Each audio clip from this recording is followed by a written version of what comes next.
Hello बच्चों, कैसे हो आप सब। आज अपन स्टार्ट करेंगे बोर्ड पीवाईक्यू सीरीज में चैप्टर नंबर 2 ह्यूमन रिप्रोडक्शन। तो सबसे पहले लेते हैं बोर्ड एग्जाम 2013 के क्वेश्चन। और पहला क्वेश्चन है कि ओव्यूलेशन क्या होता है। तो देखो, ओव्यूलेशन क्या होता है। फीमेल में ओवेरी के अंदर जो फॉलिकल्स बनती है, सबसे मैच्योर फॉलिकल होती है ग्राफियन फॉलिकल।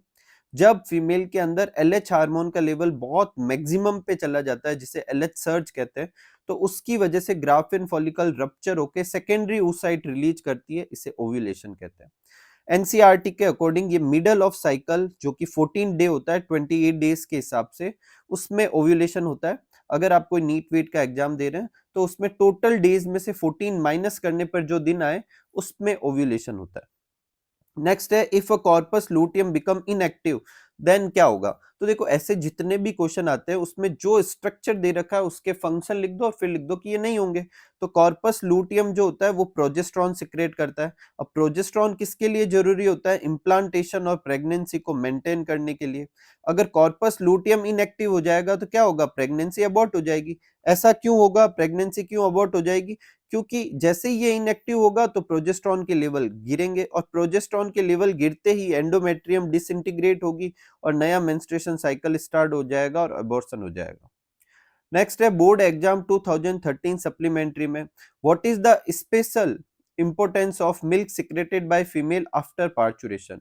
तो देखो, ये क्वेश्चन बार बार आएगा, कभी कोलेस्ट्रम के नाम से, कभी किसी और तरीके से। देखो, पार्चुरेशन के बाद में जो फर्स्ट मिल्क आता है उसे कोलेस्ट्रम कहते हैं। और कोलेस्ट्रम जो होता है उसके अंदर एंटीबॉडी होती है, और वो न्यूट्रिएंट्स होते हैं जो न्यू बॉर्न के लिए जरूरी होते हैं। तो उसकी प्रॉपर हेल्थ के लिए, प्रॉपर अपब्रिंगिंग के लिए ये वाला जो मिल्क जो होता है वो जरूरी होता है। नेक्स्ट है if the oviduct of woman have blockage again. अब देखो, ओविडक्ट में क्या होता है। देखो, प्रोसेस ऑफ फर्टिलाइजेशन ओविडक्ट में होता है। अगर वुमन की ओविडक्ट ब्लॉक होगी तो स्पर्म और ओवम मैट नहीं कर पाएंगे, फर्टिलाइजेशन नहीं होगा और फीमेल कंसीव नहीं कर पाएगी। नेक्स्ट वापस आ गया, कोलेस्ट्रम क्या होता है। The milk produced by initial few day of lactation, उसे कोलेस्ट्रम कहते हैं। इसमें एंटीबॉडी होती है, न्यूट्रिएंट्स होते हैं जो कि इम्यून सिस्टम के हिसाब से, हेल्दी के हेल्थनेस के हिसाब से ये नीडेड होते हैं, जरूरी होते हैं। ठीक है। नेक्स्ट है give the name of 4 reproductive event that occur after puberty. तो अपन ने सारे इवेंट लिख दिए। सबसे पहले होता है फॉर्मेशन ऑफ गैमेट, जिसे गैमेटोजेनेसिस कहते हैं। उसके बाद स्पर्म फीमेल के जेनिटल ट्रैक्ट में जाते हैं, जिसे इंसेमिनेशन कहते हैं।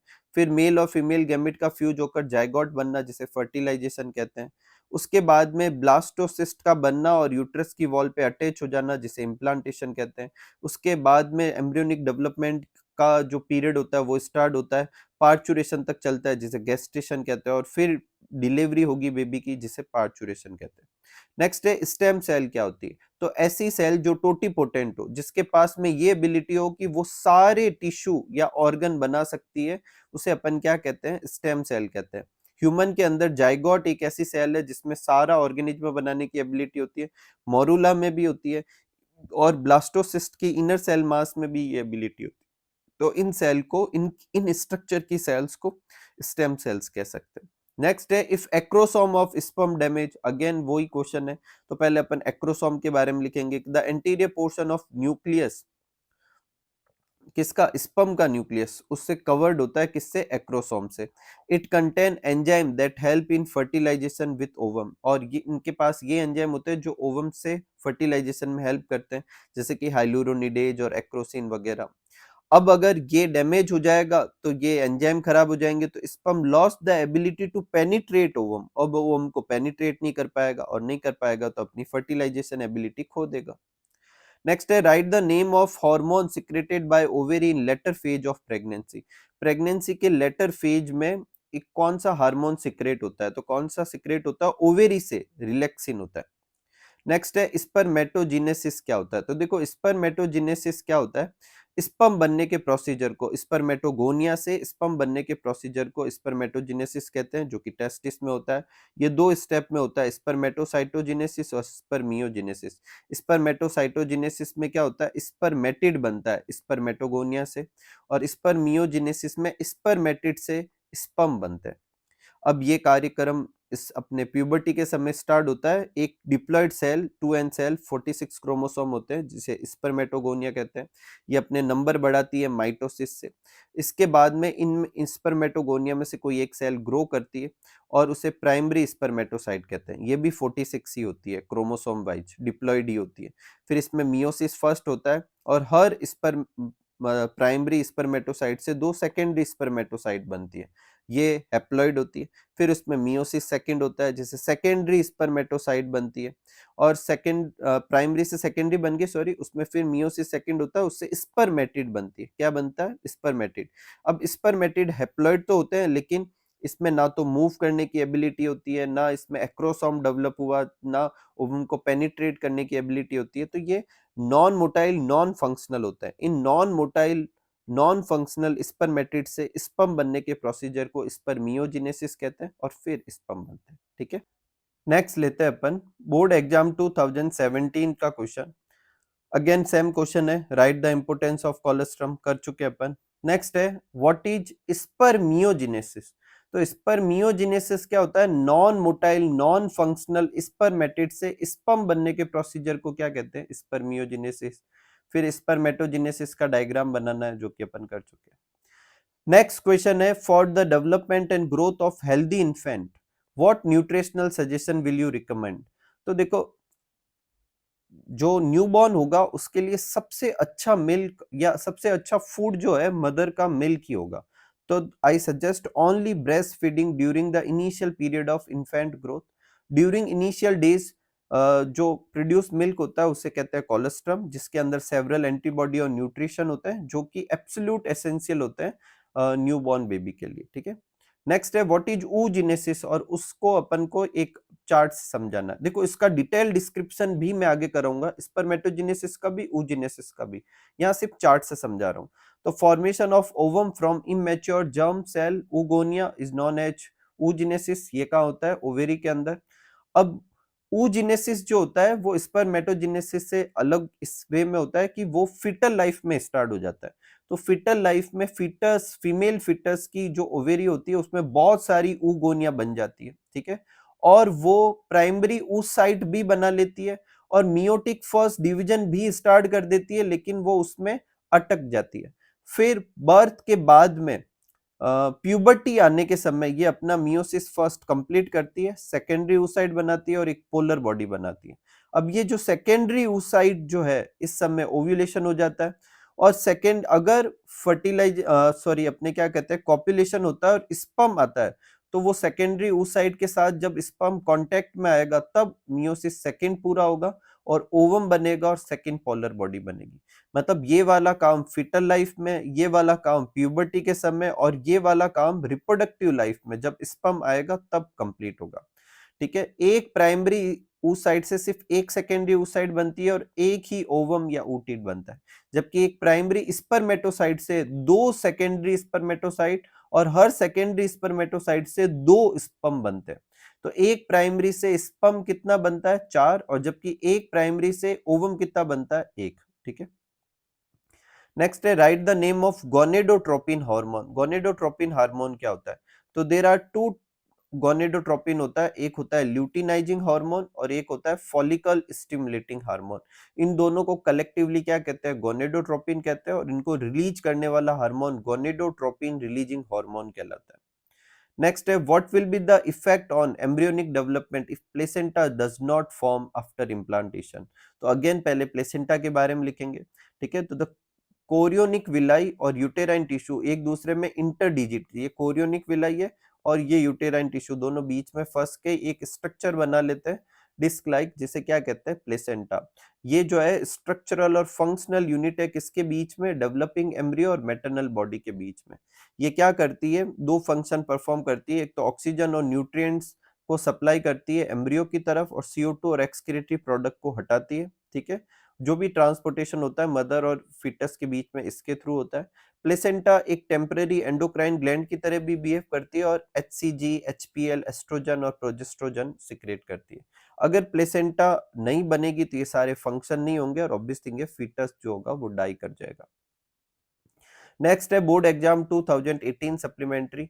oogenesis क्या होता है? Formation of ovum from immature germ cell, oogenesis अपन कर चुके हैं। प्लेसेंटा के 2 फंक्शन अभी अपन ऊपर लिखे हैं, वो भी अपन कर चुके हैं। बोर्ड एग्जाम 2019 से 2021 के बीच में कुछ क्वेश्चन है जो अपने करंट सिलेबस के हैं।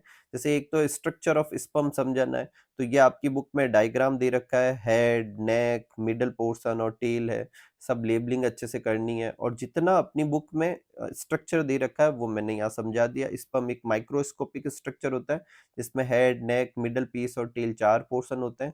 उसके ऊपर प्लाज्मा मेम्ब्रेन की कवरिंग होती है। स्पर्म के हेड में क्या होता है? एक्रोसोम होता है जो कि फर्टिलाइजेशन, ओवम के फर्टिलाइजेशन के लिए जरूरी होता है। मिडल पोर्शन में माइटोकॉन्ड्रिया होता है जो कि स्पर्म की मोटिलिटी के जरूरी होते हैं। और टेल जो होता है वो मोटिलिटी प्रोवाइड करवाता है जो कि फर्टिलाइजेशन के लिए जरूरी होता है। ठीक है।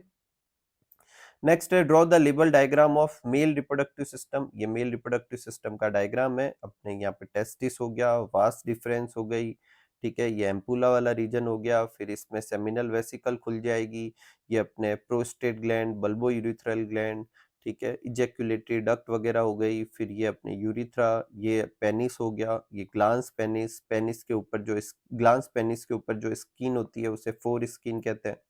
नेक्स्ट है टेस्टिस का स्ट्रक्चर। तो देखो टेस्टिस जो होता है प्राइमरी सेक्स ऑर्गन होता है मेल का। टेस्टिस ओवल शेप के होते हैं, 4 to 5 सेंटीमीटर इनकी लेंथ और 2 to 3 सेंटीमीटर इनकी विड्थ होती है। टेस्टिस के ऊपर एक कवरिंग होती है। टेस्टिस जो है एब्डोमिनल कैविटी में होते हैं, एक पाउच के अंदर जिसे स्क्रोटम कहते हैं। ये क्वेश्चन आ सकता है कि ऐसा क्यों होता है, स्क्रोटम के अंदर क्यों होता है? क्योंकि टेस्टिस में स्पर्म बनने के लिए जो टेम्परेचर है वो 2 to 3 degree centigrade come temperature चाहिए होता है, जो कि ह्यूमन बॉडी में तो मिलेगा नहीं, तो ह्यूमन बॉडी के बाहर की तरफ होता है ताकि वो 2 से 3 डिग्री कम सेंटीग्रेड टेम्परेचर अवेलेबल करवा सके। ठीक है। टेस्टिस के अंदर 250 कंपार्टमेंट्स होते हैं जिन्हें टेस्टिकुलर लोब्यूल्स कहते हैं। हर लोब्यूल्स के अंदर 1 से 3 सेमिनिफेरस ट्यूब्यूल्स होती है और हर ट्यूब्स सेमिनिफेरस ट्यूब के अंदर स्पर्मेटोगोनिया होते हैं और सर्टोली सेल होती है और स्पर्मेटोगोनिया स्पर्म बनाती है। ये जो ट्रांसफर सेक्शन है ये अपने टेस्टिस का है और इसमें जो ये स्फेरिकल स्ट्रक्चर दिख रहे हैं ये सेमिनिफेरस ट्यूब्यूल है और ये स्पर्म बने हुए हैं। ये सर्टोली सेल हो गई, ये स्पर्मेटोगोनिया हो गया और ये बाहर की तरफ जो सेल है वो लेडिक सेल हो गई। The region outside the seminiferous tubule जो होता है ये वाला बीच का जो स्पेस है इसे इंटरस्टिशियल स्पेस कहते हैं। इसके अंदर ब्लड वेसल्स होती है, इंटरस्टिशियल सेल और लेडिक सेल्स होती है जो कि क्या करती है, टेस्टोस्टेरोन सिक्रेट करती है और कुछ इम्यूनोलॉजिकल कंपिटेंट सेल्स भी होती है। नेक्स्ट है सर्टोली सेल के 2 फंक्शन लिखने हैं। तो एक फंक्शन तो आप जानते हो, जर्म सेल या स्पर्म को न्यूट्रिशन देना। दूसरा ये कुछ ऐसे फैक्टर रिलीज करती है जो स्पर्मियोजेनेसिस में हेल्प करते हैं। नेक्स्ट है बोर्ड एग्जाम 2022 में मेंस्ट्रुएशन साइकिल समझाना है। तो देखो मेंस्ट्रुएशन साइकिल जो होता है एक मंथली रिप्रोडक्टिव साइकिल है जो किस में होता है, फीमेल प्राइमेट्स में होता है, which involve change in reproductive tract. इसमें रिप्रोडक्टिव ट्रैक में चेंज होते हैं जिसमें स्पेशली कहाँ कहाँ होंगे, ओवेरी में चेंज होंगे और यूट्रस में चेंज होंगे। ठीक है, ये प्यूबर्टी के बाद में होगा और किसकी वजह से होगा, पिट्यूटरी हार्मोन और ओवेरियन हार्मोन की वजह से।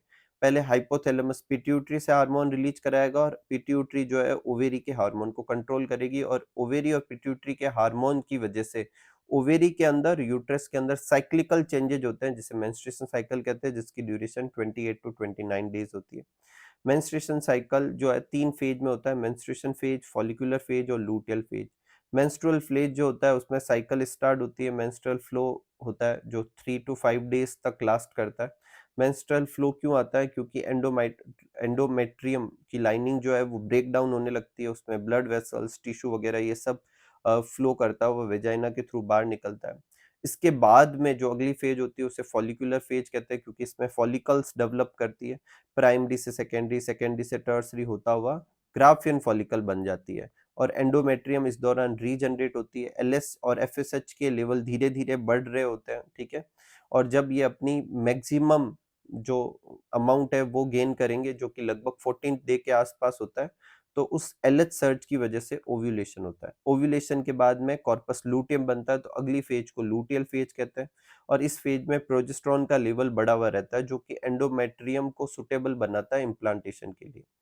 अगर फर्टिलाइजेशन हो जाता है तब तो ये कॉर्पस लूटियम बना रहेगा, और अगर फर्टिलाइजेशन नहीं होगा तो कॉर्पस लूटियम डीजनरेट हो जाएगा और नेक्स्ट साइकिल स्टार्ट हो जाएगा। ठीक है, आप इसे ग्राफ से अच्छे से देख सकते हैं। आपको ये ग्राफ लर्न करने की वैसे कोई नीड नहीं है, पर फिर भी क्या पता कभी क्वेश्चन आ ही जाए। देखो ये एंडोमेट्रियम की लाइनिंग कम हो रही है, मेंस्ट्रुअल फ्लो है, फिर धीरे धीरे एंडोमेट्रियम की लाइनिंग बढ़ रही है, फिर मैक्सिमम होगी लूटियल फेज में, और फिर जब वापस डीजनरेट होगी तो अगला साइकिल स्टार्ट हो जाएगा। ये एस्ट्रोजन प्रोजेस्टेरॉन के लेवल है। ये एस्ट्रोजन की एक पीक ओव्यूलेशन के पास में आती है और एक पीक बाद में आती है। प्रोजेस्टेरॉन की पीक जो होगी लूटियल फेज में आएगी, और एलएच और एफएसएच की पीक जो है जिस समय आती है उस समय ओव्यूलेशन हो रहा है। ठीक है, नेक्स्ट है write the name and function of three part of female reproductive system. तो थ्री पार्ट अपन थ्री कैटेगरी कर देते हैं। एक प्राइमरी रिप्रोडक्टिव ऑर्गन जो कि ओवेरी है, जो कि क्या करती है, गैमेट बनाती है और एस्ट्रोजन और प्रोजेस्टेरॉन सिक्रेट कराती है। एक है एक्सेसरी डक्ट जो कि क्या है, ओविडक्ट, यूट्रस, सर्विक्स, वेजाइना, ये सब है। It help to facilitate the fusion of sperm and ovum. साथ में ओविडक्ट जो होती है वो फर्टिलाइजेशन करवाती है, यूट्रस इम्प्लांटेशन में हेल्प करता है, और वेजाइना जो है कॉपुलेटरी ऑर्गन की तरह बिहेव करती है। एक्सटर्नल जेनिटल्स कौन से होते हैं, mons, pubis, labia majora, labia minora, hymen और क्लाइटोरिस। और मेमोरी ग्लैंड जो होती है मिल्क प्रोड्यूस करती है पार्चुरेशन के बाद में, जो कि चाइल्ड केयर में हेल्प करता है।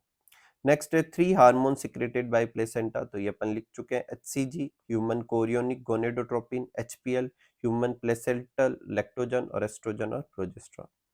नेक्स्ट क्वेश्चन है बोर्ड एग्जाम 2024 का। क्वेश्चन ये है कि ह्यूमन रिप्रोडक्शन में करेक्ट सीक्वेंस क्या होता है, सबसे पहले क्या होगा, सबसे बाद में क्या होगा। तो देखो सबसे पहले तो गैमेटोजेनेसिस होता है, तो दो तो गैमेटोजेनेसिस का सिर्फ ये एक ही है।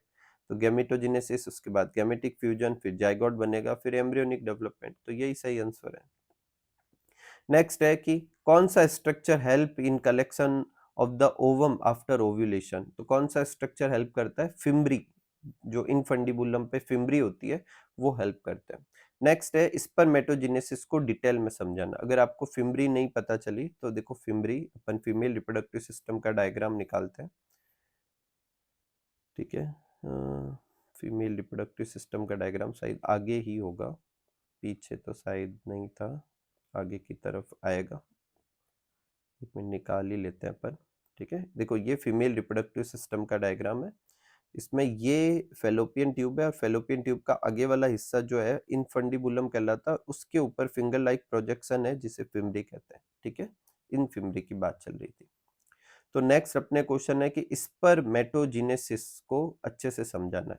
तो the formation of sperm from immature germ cell, spermatogonia से स्पर्म बनने के प्रोसीजर को स्पर्मेटोजेनेसिस कहते हैं। इसमें दो पार्ट होते हैं, स्पर्मेटोसाइटोजेनेसिस, स्पर्मियोजेनेसिस। स्पर्मेटोसाइटोजेनेसिस में स्पर्मेटिड बनते हैं। और कैसे बनते हैं, पहले स्पर्मेटोगोनिया जो कि डिप्लॉयड होती है, उसके अंदर उससे क्या बनेंगे, प्राइमरी सम स्पर्मेटोगोनिया जो होगी वो ग्रो करेगी और प्राइमरी स्पर्मेटोसाइट की तरह बिहेव करेगी। फिर प्राइमरी स्पर्मेटोसाइट में मियोसिस फर्स्ट होंगे, सेकेंडरी स्पर्मेटोसाइट बनेगी, फिर सेकेंडरी स्पर्मेटोसाइट में मियोसिस सेकेंड से स्पर्मेटिड बनेंगे।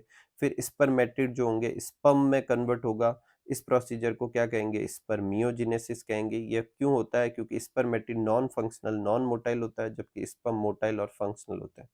जब एक बार ये काम हो जाएगा तो स्पर्मियोजेनेसिस होने के बाद स्पर्म जो है सर्टोली सेल में एम्बेडेड हो जाते हैं, और वहां से फाइनली रिलीज होते हैं। इस प्रोसीजर को स्पर्मिएशन कहते हैं। हार्मोनल कंट्रोल कैसे होता है, at puberty hypothalamic hormone GnRH, gonadotropin releasing hormone का लेवल, मतलब वो रिलीज होता है, इंटीरियर पिट्यूटरी पे काम करेगा और दो गोनेडोट्रोपिन रिलीज कराएगा, एलएच और एफएसएच। ये सारे भी क्वेश्चन हो सकते हैं। आप जब पीवाईक्यू करो तो हर छोटी छोटी लाइन पे ध्यान दें। एलएच लेडिक सेल पे काम करेगा और स्टिमुलेट और सिंथेसिस कराता है एंड्रोजन में, एंड्रोजन खुद हेल्प करेगा स्पर्मेटोजेनेसिस में। और एफएसएच जो है सर्टोली सेल पे एक्ट कराता है और स्टिमुलेट करता है सिक्रेशन ऑफ सम फैक्टर जो कि स्पर्मियोजेनेसिस में हेल्प करते हैं। नेक्स्ट है write the function of following part of sperm, head, middle piece और टेल के फंक्शन लिखने थे। ठीक है, तो हेड जो है वो एक्रोसोम कंटेन करता है और उसके अंदर एंजाइम होते हैं जो कि फर्टिलाइजेशन करवाता है। मिडल पीस के अंदर माइटोकॉन्ड्रिया होता है जो कि एनर्जी प्रोवाइड करवाता है इस टेल के मूव करने के लिए। टेल खुद मूव करती है जो कि फर्टिलाइजेशन के लिए जरूरी है।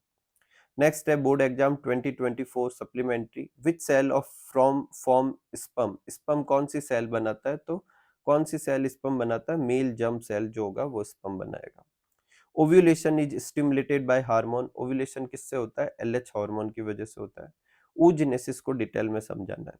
तो देखो, formation of ovum from immature germ cell is known as oogenesis। Chart में पहले समझा चुका हूँ, थ्योरी समझते हैं। देखो, oogenesis initiate during the embryonic development when सिर्फ कपल ऑफ मिलियन ऊगोनिया जो होती है वो बनती है, फिटल लाइफ में ही बन जाती है। उसके बाद और कोई ऊगोनिया नहीं बनती बर्थ के बाद में। फिर ये ऊगोनिया जो है डिवीजन स्टार्ट कर देती है मियोसिस फर्स्ट का, प्रोफेज फर्स्ट, और उसमें अटक जाती है। ठीक है, इस स्ट्रक्चर को प्राइमरी oocyte कहते हैं। प्राइमरी oocyte जो है उसके चारों तरफ ग्रेनुलोसा सेल की कुछ लेयर बन जाती है, सिर्फ प्राइमरी फॉलिकल कहते हैं। बर्थ से लेकर प्यूबर्टी तक बहुत सारी फॉलिकल डीजनरेट होती है और कुछ फॉलिकल बचती है 60,000 से 80,000 के आसपास। अब इन फॉलिकल के चारों तरफ और ग्रेनुलोसा लेयर और एक थिका बन जाती है, अब इसे सेकेंडरी फॉलिकल कहते हैं। जब सेकेंडरी फॉलिकल के अंदर एक फ्लूइड फिल्ड कैविटी एंट्रम बन जाती है, थिका दो पार्ट में डिवाइड हो जाती है, थिका इंटरना, थिका एक्सटर्ना, और प्राइमरी oocyte अपना साइक वो जो होता है मियोसिस फर्स्ट कंप्लीट करके सेकेंडरी oocyte बना लेते हैं, तब उसे कहते हैं टर्सरी फॉलिकल। टर्सरी फॉलिकल फिर ग्राफियन फॉलिकल में कन्वर्ट हो जाएगी और फिर सेकेंडरी oocyte इसमें जो है वो ग्राफियन फॉलिकल से रिलीज होती है। ठीक है, एक सेकेंडरी oocyte जो है एक नई मेम्ब्रेन भी डेवलप करती है जिसे जोना पेल्यूसिडा कहते हैं। और ग्राफियन फॉलिकल जब रप्चर होती है, सेकेंडरी oocyte बाहर आएगी, तो रिमेनिंग जो पोर्शन होगा उसे कॉर्पस लूटियम कहेंगे। At the time of fertilization secondary oocyte convert into ovum by completing meiosis second. अगर फर्टिलाइजेशन होता है, स्पर्म आता है, तो मियोसिस सेकेंड कंप्लीट होगा और ओवम बनेगा। ठीक है, नेक्स्ट है write the function of myometrium and endometrium. तो देखो, पहले अपन फीमेल का रिप्रोडक्टिव स्ट्रक्चर देखते हैं।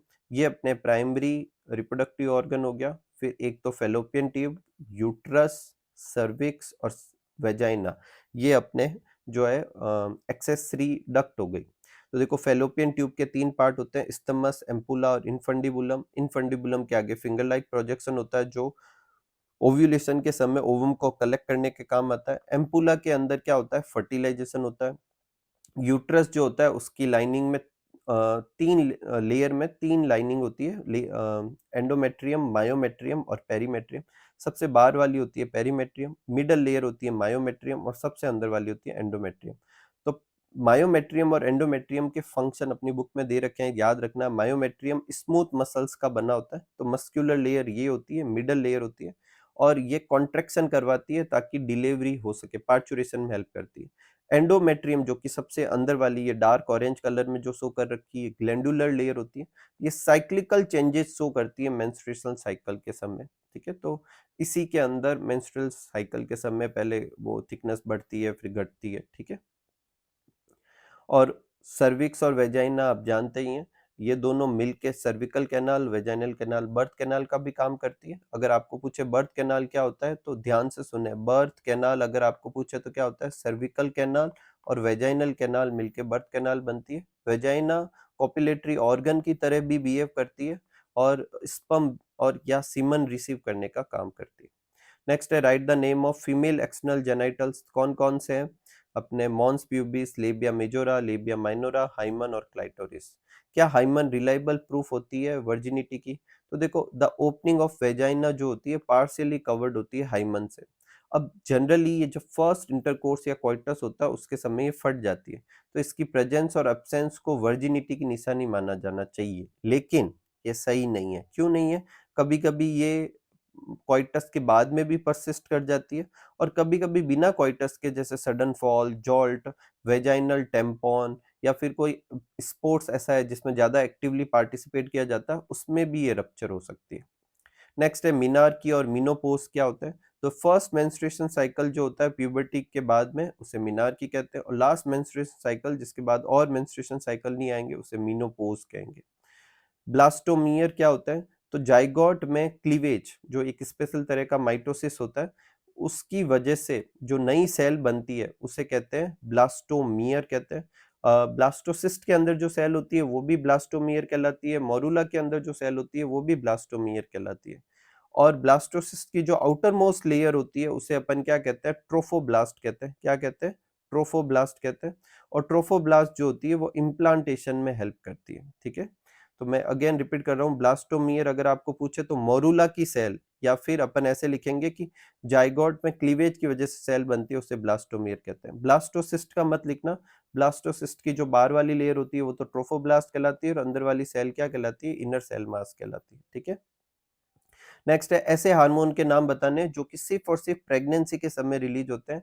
तो एक तो है HCG, एक है HPL, और एक क्या है, रिलैक्सिन। ये सिर्फ और सिर्फ कब रिलीज होते हैं, सिर्फ और सिर्फ प्रेगनेंसी के समय जो होते हैं वो रिलीज होते हैं। ठीक है, इसके साथ अपना ये वीडियो कंप्लीट होता है। उम्मीद करूंगा कि ये आपको अच्छे से समझ में आया। मिलते हैं अगले वीडियो में, तब तक आप सब लोग खूब सारा हार्डवर्क कीजिए, खूब खुश रहिए, खूब मस्त रहिए। Thank you for watching.